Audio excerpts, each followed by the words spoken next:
রোশনাই ধারাবাহিকে আমরা দেখেছিলাম রোশনাই রাতের বেলা দেখেছিল গরিমা আরণ্যকের তুমুল ঝামেলা হচ্ছে।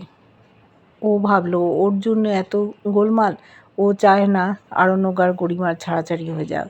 তাই ভোরবেলা বেরিয়ে পড়েছে মুম্বাইয়ের উদ্দেশ্যে। চিঠি লিখে দিয়েছিল। জানতে পেরেছে বড় মা, জানিয়েছে আরণ্যককে। ও সকলের বাধা অতিক্রম করে ছুটতে ছুটতে বেরিয়ে গেছে। রোশনাইকে বলেছে, তুমি যদি চলে যাও আমি কিন্তু বাঁচব না। আমি চেয়েছিলাম তোমার সাথে সুখে সংসার করতে। রোশনাই সেটা চায় না।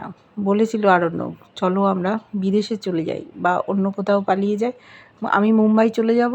রোশনাই বলেছিল, আপনি মুম্বাই গিয়ে কী করবেন? বলল, এই যে আমার এতদিনের অভিজ্ঞতা, আমি কি একটা চাকরি পাবো না? বলল রোশনাই, দেখুন এরমভাবে হয় না।